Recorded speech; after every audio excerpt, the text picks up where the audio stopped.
ಅವನಿಗೆ ಕರೆಸಿ ಒಂದು ವರ್ಡನ್ನು ಅವ್ರ ಬೋರ್ಡ್ ಮೇಲೆ ಬರೆಸ್ತಾರೆ. ಏನಂತ? ನನ್ನ ಕೈಲಿ ಆಗೋದಿಲ್ಲ ಅಂತ ಬರಿ ಅಂತ ಹೇಳ್ತಾರೆ. ಅವನು ಬರಿತಾನೆ, ಸರಿನ ತಪ್ಪು ಬರೆದ್ಬಿಡ್ತಾನೆ. ಅವಾಗ ಏನಾಯ್ತು ಗೊತ್ತಾ? ನನ್ನ ಕೈಲೇ ಬರೆಸಿಬಿಟ್ರು ಅಂತ ಹೇಳಿ ನನಗೆ ಮನಸ್ಸಿಗೆ ಹಿಂಸೆ ಆಗುತ್ತೆ. ನಾನು ದೊಡ್ಡ ತಪ್ಪು ಮಾಡಿದ್ರೆ ನನಗೆ ಗೊತ್ತಾ, ಅವ್ನು ಓದೋಕ್ಕೆ ಬರೋಲ್ಲ, ಬರೆಯೋಕ್ಕೆ ಬರೋಲ್ಲ. ಆ ಹುಡುಗನ ಕೊಟ್ಟಾಗ ಹೇಳಿ ಸರ್ ಏನಂತ ಗೊತ್ತಾ, ನಾನು ಹೇಳ್ದಾಗ ನೀವು ಹೇಳ್ಬೇಕು, ಓಕೆನಾ? ಏನೇ ಹೇಳಿದ್ರು ಆಗೋದಿಲ್ಲ ಅಂತ ಹೇಳ್ಬೇಕು, ಓಕೆನಾ?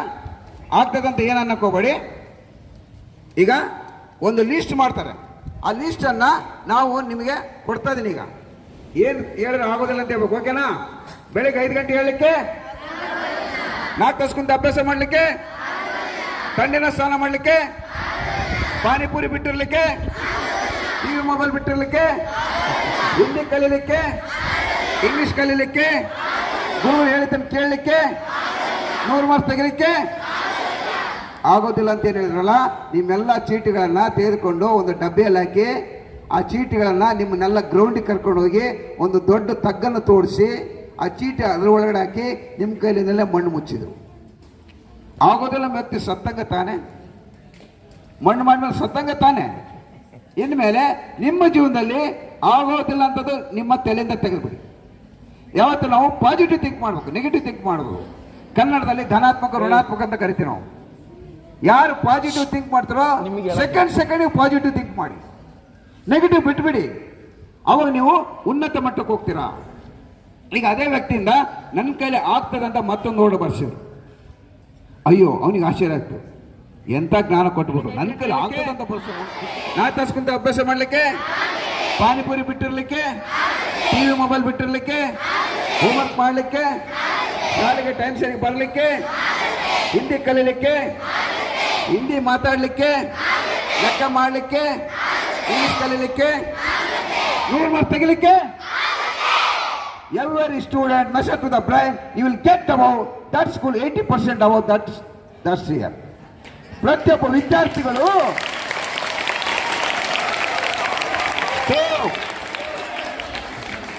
ವಿದ್ಯಾರ್ಥಿಗಳು ಅವ್ರ ಮೆಸೇಜ್ ಅನ್ನ ಬ್ರೈನಿಗೆ ಕಳಿಸಿದ್ರು. ಆ ಬ್ರೈನಿಗೆ ಕಳಿಸಿದನ್ನ ಅವರು ಗುರಿಯನ್ನು ಮುಟ್ಟಿದ್ರು. ಎಲ್ಲರೂ 80 ಮೇಲೆ ತೆಗೆದ್ರು. ಆ ವರ್ಷ ಆ ಒಂದು ಧಾರವಾಡ ಯೂನಿವರ್ಸಿಟಿ ಅವರು 80 ಮೇಲೆ ಎಲ್ಲರೂ ತೆಗೆದ್ರು. ಎಲ್ಲರೂ ಖುಷಿಯಾಗಿತ್ತು. ಆ ರೀತಿಯಾಗಿ ನಾವು ಗುರಿಯನ್ನು ಇಟ್ಕೊಂಡು ಸಾಧನೆ ಮಾಡಿದಾಗ ಮನುಷ್ಯನಿಗೆ ಅಸಾಧ್ಯವಾದದ್ದು ಯಾವುದೂ ಇಲ್ಲ. ಸಾಧ್ಯ ಆಗೋಲ್ಲ ಅಂದ್ರೆ ಆಗೋಲ್ಲ, ಏನು ಮಾಡೋಕ್ಕಾಗಲ್ಲ. ಈ ಒಂದು ಅಂಶವನ್ನು ನಿಮ್ಮ ಗಮನದಲ್ಲಿ ಇಟ್ಕೊಳ್ಳಿ. ಸರಿ ಕೂಡ ಈ ರೀತಿಯಾಗಿ ನಿಮ್ಮ ಗುರಿಯನ್ನು ಮುಟ್ಟಿ. ಈಗ ಜೀವನದಲ್ಲಿ ಧೈರ್ಯವಾಗಿರ್ಬೇಕು. ಯಾವ ರೀತಿಯಾಗಿ ನಾನು ಕಲಿಸಿ ಕೇಳ್ತೀನಿ. ಒಂದು ಕಾಡಿನ ಉದಾಹರಣೆ ತೆಗೆದುಕೊಳ್ತೀನಿ. ಕಾಡಿನಲ್ಲಿ ಬಲವಾದ ಪ್ರಾಣಿ ಯಾವುದು? Time up boys. ಎತ್ತರವಾದ ಪ್ರಾಣಿ ಯಾವುದು? ಎತ್ತರವಾದ ಪ್ರಾಣಿ ಜಿರಾಫೆ. ಮತ್ತೆ ಗರ್ಲ್ಸ್, ಬುದ್ಧಿವಂತ ಪ್ರಾಣಿ ಯಾವುದು? ಆಮೇಲೆ ಅತಿ ವೇಗವಾಗಿ ಓಡ್ತಕ್ಕಂಥ ಪ್ರಾಣಿ ಯಾವುದು? ಎಲ್ಲ ರಾಂಗ್ ಅನ್ಸರೆ. ಚಿರತೆ, ಹುಲಿ ಎಲ್ಲ 60-70 ಕಿಲೋಮೀಟರ್, 30. ನಮ್ಮ ಭಾರತ ದೇಶದ ಪ್ರಧಾನಮಂತ್ರಿ ಮೋದಿ ಅವರು ಒಂದು ಹೊರದೇಶ ಆ ಪ್ರಾಣಿಯನ್ನು ತರಿಸಿದ್ರೆ ಅದು 1 ಗಂಟೆಗೆ 120 ಕಿಲೋಮೀಟರ್ ಓಡುತ್ತೆ. ಅದ್ರ ಹೆಸರು ಚಿತಾ ಅಂತೇಳಿ. ನೋಡಿ, ಈಗ ಕಾಡಿನ ರಾಜ ಯಾರು? ಯಾಕೆ ಅಂತದ್ರಲ್ಲಿ ಏನಿದೆ? ಅದರಲ್ಲಿ ಧೈರ್ಯ ಐತೆ. ಅಲ್ಲಿ ಬೇಟೆ ಇರ್ತದೆ, ಇಲ್ಲಿ ನಿಂತ್ಕೊಂಡಿರ್ತದೆ, ಒಟ್ಟಸ್ಕೊಂಡಿರ್ತದೆ. ಅವಾಗ ಏನಾಗುತ್ತೆ ಗೊತ್ತಾ? ಅದು ಒಟ್ಟಸ್ಕೊಂಡು ಏನ್ ಮಾಡ್ತೀವಿ ನೋಡಿ, ಅಷ್ಟೊಂದು ಪ್ರಾಣಿ ಇದ್ರೆ ಏನ್ ಮಾಡ್ತದೆ ಹೇಳೋದು? ಆ ಕಡೆನೇ ಗುರಿ ಇಟ್ಟಿರ್ತದೆ. ಗುರಿ ಇಟ್ಟಾಗ ಏನಾಗುತ್ತೆ ಗೊತ್ತಾ? ನೋಡ್ತತೆ ಹೊಟ್ಟೆ ಹಸ್ಕೊಂಡಿರ್ತತೆ. ಅದು ಬಂದು ಏನ್ ಮಾಡ್ತದೆ ಗೊತ್ತಾ? ನೋಡ್ತಾ ಹೋಗುತ್ತೆ ಅಂತೇಳಿ ಗದರಿಸಿ ಬೇಟೆ ಆಡಿ ಬೇಟೆ ತಿಂತದೆ. ಆದ್ರಿಂದ ನಿಮ್ಮ ಜೀವನದಲ್ಲಿ ಕೂಡ ಏನಿರ್ಬೇಕು? ಧೈರ್ಯ ಇರಬೇಕು. ಬೇಕಾದ ಪರೀಕ್ಷೆ ಬರಲಿ, ಬಡತನ ಇರಲಿ, ಏನೇ ಇರಲಿ, ಜೀವನದಲ್ಲಿ ಧೈರ್ಯ ಇದ್ರೆ ಮಾತ್ರ ನಾವು ಧೈರ್ಯ ಇಲ್ಲ ಅಂದ್ರೆ ಆಗಲ್ಲ. ಕರೇಜ್ ಅಂಡ್ ಪ್ರೊಸೀಡ್ ಅಂತ ಇಂಗ್ಲಿಷ್ ನಲ್ಲಿ ಒಂದು ವರ್ಡ್. ನಮಗೆ ಧೈರ್ಯ ಇದ್ರೆ ಮಾರ್ಗ ಸುಲಭ. ಧೈರ್ಯ ಇಲ್ಲ ಅಂದ್ರೆ ನಾವು ಏನು ಮಾಡೋಕ್ಕಾಗಲ್ಲ. ಆದ್ರಿಂದ ಜೀವನದಲ್ಲಿ ಗುರಿಗಳನ್ನು ಸಾಧಿಸಕ್ಕೆ ಧೈರ್ಯ ಇರಬೇಕು, ಗುರಿ ಕಡೆ ಗಮನ ಇರಬೇಕು. ಆಮೇಲೆ ಗುರಿಯನ್ನು ಇಟ್ಕೋಬೇಕು, ಸಮಸ್ಯೆ ಕಡೆ ಗಮನ ಕೊಡಬೇಡಿ. ಈಗ ಒಬ್ಬ ವ್ಯಕ್ತಿ ಇದ್ದಾನೆ. ಆ ವ್ಯಕ್ತಿಗೆ ಹಿಂಗೆ ಶಾಲೆಗೆ ಬಂದಿರ್ತಾನೆ. ಆ ಮೇಸ್ಟ್ರು ಒಂದು ಕವರ್ ಕೊಡ್ತಾರೆ. ಆ ಕವರ್ ಕೊಟ್ಟು ಏನು ಮಾಡೋದು, ಇದು ನಿಮ್ಮ ಮನೆಗೆ ಹೋಗಿ ಕೊಡ ಅಂತ ಹೇಳಿ ಅಂದ್ ಕವರ್ ತಗೊಂಡು ಮನೆಗೆ ಕೊಡ್ತಾನೆ. ಆ ತಾಯಿ ಹತ್ಕೊಂತ ಹೇಳ್ತಾಳೆ, ಏನಂತ ಗೊತ್ತಾ? ನಿನ್ನಂಥ ಜಾಣ ಹುಡುಗ ನಮ್ಮ ಶಾಲೆಯಲ್ಲಿಲ್ಲ, ನೀವು ಬೇರೆ ಶಾಲೆ ಸೇರಿಸಿ ಅಂತ ಬರೆದಿರ್ತಾರೆ. ಅವಾಗ ತಾಯಿ ಏನು ಮಾಡ್ತಾಳೆ, ಸತ್ಯವನ್ನು ಮರೆಮಾಸ್ತಾಳೆ. ಅವನೇನು ಮಾಡ್ತಾನೆ, ಹೌದಾ ಅಂತೇಳಿ ಅವ್ನು ಖುಷಿಪಟ್ಟು ದೊಡ್ಡ ಎಲ್ಲ ಸಾಧನೆ ಮಾಡ್ಕೊತ ದೊಡ್ಡ ವಿಜ್ಞಾನಿ ದೊಡ್ಡ ಎಲ್ಲ ಕಂಡುಹಿಡಿದಾರೆ. ಅವಾಗ ಏನಾಗುತ್ತೆ ಗೊತ್ತಾ, ಮತ್ತೆ ಎಲ್ಲ ಅಷ್ಟೊತ್ತಿ ತಾಯಿ ತಿರ್ಕೊಂಡಿರ್ತಾಳೆ. ಮತ್ತೆ ಮನೆ ಬಂದು ನೋಡ್ತಾನೆ, ಆ ಕವರ್ ತೆಗೆದು ನೋಡ್ತಾನೆ, ನಿಮ್ಮಂಥ ದೊಡ್ಡ ಹುಡುಗ ನಮ್ಮ ಶಾಲೆ ಇಲ್ಲ, ಬೇರೆ ಶಾಲೆ ಸೇರಿಸು ಅಂತ ಬರೆದಿರ್ತಾರೆ. ಯಾಕೆ ಗೊತ್ತಾ, ಅವನು ಆ ರೀತಿ ಅವತ್ತು ಸತ್ಯವನ್ನು ಹೇಳ್ಬಿಟ್ಟಿರ ತಾಯಿ ಆ ಒಂದು ಮೆಟ್ಟಕ್ಕೆ ಬೆಳೀತಿದ್ದಿಲ್ಲ. ಅವನ ಹೆಸರೇನು ಗೊತ್ತಾ, ಇವತ್ತು ನಾವು ಬೆಳಕಿನಲ್ಲಿ ಕುಂತೀವಿ. ಯಾರು ಗೊತ್ತಾ, ಅವನು 1001 ಸಲ ಪ್ರಯೋಗ ಮಾಡಿದ್ರು ಅವ್ರು ಸಕ್ಸಸ್ ಆಗಲಿಲ್ಲ. ಥಾಮಸ್ ಆಲ್ವಾ ಎಡಿಸನ್ ನಮಗೆ ಎಲ್ಲ ಬೆಳಕನ್ನು ಕೊಟ್ಟ. ಹಂಗೆ ನೀವು ಬೆಳಗುವಾಗ ಯಾರು ಆಗಲ್ಲ ಅಂದ್ರೆ ಆಗಲ್ಲ, ಎಲ್ಲರಲ್ಲಿ ಟ್ಯಾಲೆಂಟ್ ಇದೆ. ಅದಕ್ಕೆ ನಿಮಗೆ ಎಲ್ಲರಿಗೂ ನಕ್ಷತ್ರಗಳು ಅಂತ ಹೇಳಿದ್ ನಾನು, ಸ್ಟಾರ್ಸ್. ಆ ರೀತಿ ನೀವು ಸಾಧನೆ ಮಾಡಬೇಕು. ನೀವೆಲ್ಲ ಶಾಲೆ ಯಾವ ರೀತಿ ಬಂದಿರೋ ಗೊತ್ತಾ, ಒಂದು ಕಾಡು ಕಗ್ಗಲಾಗಿ ಬಂದಿದ್ದೀರಾ. ಅಂತ ಕಗ್ಗಲನ್ನು ಕಡ್ದಕ್ಕಂತ ಇಂಥ ಗುರುಗಳಾದರೆ ನಿಮ್ಮನ್ನ ದಿವಸ ಹೊಡಿತಾರೆ, ಬಡಿತಾರೆ, ಹೋಮ್ವರ್ಕ್ ಕೊಡ್ತಾರೆ, ಹಾಕ್ತಾರೆ. ಒಂದು ಮೂರ್ತಿ ಆಗಲ್ಲ ಅಂತೇಳಿ ನೋಡಿ, ಕಾಲನ್ನು ಏನು ಮಾಡ್ತಾರೆ, ದಿವಸ ಹೊಡೆದಾಗ ಕಣ್ಣು ಕಿವಿ ಮೂಗಾಗುತ್ತಾನೆ, ಒಂದು ಪ್ರತಿಮೆ ಆಗುತ್ತಾನೆ. ಅವಾಗ ನಾವು ಅದಕ್ಕೆ ನಮಸ್ಕಾರ ಮಾಡ್ತಿರ್ತಾನೆ. ಅದರಂತೆ ನೀವು ಎಲ್ಲ ವಿದ್ಯಾರ್ಥಿಗಳು ಒಂದು ಮೂರ್ತಿ ಆಗಲ್ಲ ಅಂತೇಳಿ ಅವ್ರು ಏನೇ ಕಷ್ಟ ಕೊಟ್ಟರು ಕೂಡ ನೀವು ಅದ್ರ ಕಡೆ ಗಮನ ಕೊಡದೆ ನೀವು ಮನೆಗೆ ಹೋಗಿ ಕೇಳ್ತಾರೆ, ಏನಮ್ಮ ಯಾರೋ ಹೊಡೆದು ಬಿಟ್ರಂತೆ. ಯಾರಮ್ಮ ಹೊಡೆದದು, ಯಾರಪ್ಪ ಹೊಡೆದು, ಯಾರು ನನಗೆ ಹೊಡೆದಿಲ್ಲ ಬಡ್ದಿಲ್ಲ, ಬೇಕಾದ್ರೆ ಬಾ ಶಾಲೆಗಳು ಅಂತ ಕರೀರಿ. ಅವರು ನಡ್ಕ ಹೊಂಟಂತೆ. ಎಂಥ ಜ್ಞಾನ ಕೊಟ್ಟಾರ್ರಿ ಆದರ್ಶ ಶಾಲೆಯಲ್ಲಿ, ಎಷ್ಟು ಚೆನ್ನಾಗಿ ಪಾಠ ಮಾಡ್ತಾರೆ, ಖುಷಿ ಪಡ್ತಾರೆ. ಅದೇ ಪೇರೆಂಟ್ಸ್ ಬಂದು, ಏನ್ರಿ ಮೇಸ್ಟ್ರೆ ಸ್ವಲ್ಪ ಬುದ್ಧಿ ಐತೆ ನಿಮಗೆ, ನೀವು ಹೆಂಗೆ ಹೊಡಿದ್ರಲ್ರಿ ಬಾತ್ರೂಮ್. ಅವಾಗ ಏನಾಯ್ತು, ನಮ್ಮ ಅಪ್ಪ ನಮ್ಮಮ್ಮ ಬಂದುಬಿಟ್ರು, ಮೇಷ್ಟೆಲ್ಲ ತರ ನಡಿಬಿಟ್ರು. ನೀವು ಕೂಡ ಜೀವನದಲ್ಲಿ ತರ ನಡಿಕೆಂತ ಸಕ್ಸಸ್ ಆಗಲ್ಲ, ಬಿದ್ದೋಗ್ತೀರ. ಈಗ ಇನ್ನೊಂದು, ಈ ಮರ ಇದೆ, ಬಗ್ಗಕ್ಕಾಗಿಸ್ತಾ ಸಣ್ಣ ಗಿಡ ಬಗ್ಸ್ಬೋದು. ಆದ್ದರಿಂದ ನಾವು ಇವತ್ತು ಸಂಸ್ಕಾರ ಮೂಲಕ ತಗ್ಗಿ ಬಗ್ಗೆ ನಡಿಬೇಕು. ತಾಯಿ ತಂದೆ ಹತ್ರ, ಗುರುಗಳ ಹತ್ರ ನಾವು ತಗ್ಗಿ ಬಗ್ಗೆ ನಡಿಬೇಕು. ಈಗ ನೋಡಿ, ಮೊದಲು ಮಾನವನಿಗೆ ಹುಟ್ಟಿದ್ದು ನಾಲಿಗೆ, ಆಮೇಲೆ ಹಲ್ಲು ಹುಟ್ಟುತ್ತಾನೆ. ಆ ಹಲ್ಲು ಏನು ಮಾಡುತ್ತೆ, ಸಿಕ್ಕರೆ ಸಾಕಂದ್ರೆ ಹೊರಗಡೆ ಕಾದು ಆ ನಾಲಿಗೆ ಸಿಕ್ಕ ಕಟ್ಟಕ್ಕಂತ ಕಡಿಬೇಕು. ಅಷ್ಟು 34 ಹಲ್ಲುಗಳ ಮಧ್ಯೆ ಆ ನಾಲಿಗೆ ತಡೆಯಬೇಕಾದ್ರೆ ನೀವು ಎಲ್ಲರೂ ಕೂಡ ಜೀವನದಲ್ಲಿ ಆ ರೀತಿ ತಡ ಇರಬೇಕು. ಅವಾಗ ಏನಾಗುತ್ತೆ, ಆ ನಾಲಿಗೆ ಏನು ಮಾಡುತ್ತೆ, ಬಾಗ್ತದೆ, ಬಾಗುವಿಕೆ ಇದೆ ಅದಕ್ಕೆ. ಹಲ್ಲೇನು ಮಾಡುತ್ತೆ, ನಾನು ಹಿಂಗೆ ಇರ್ತೇನೆ, ಆಗ ಬೀಳೋದು ಮತ್ತು ಹಲ್ಲು ತಾನೆ. ಈ ರೀತಿ ಈ ಒಂದು ಮರ ಇರುತ್ತೆ, ನಾನು ಬಗ್ಗಲ್ಲ ಅಂತ ಹಂಗೆ ಸಡ ನಿಂತಿರ್ತದೆ. ಒಂದು ಬಿರುಗಾಳಿ ಬಂದ್ಬಿಟ್ಟು ಬುಡು ಸಮೇತ ಕಿತ್ಕೊಂಡು ಹೋಗಿರುತ್ತೆ, ಆದರೆ ಹುಲ್ಲು ಬಗ್ತತೆ, ಕಿತ್ಕೊಂಡು ಹೋಗುತ್ತೆ.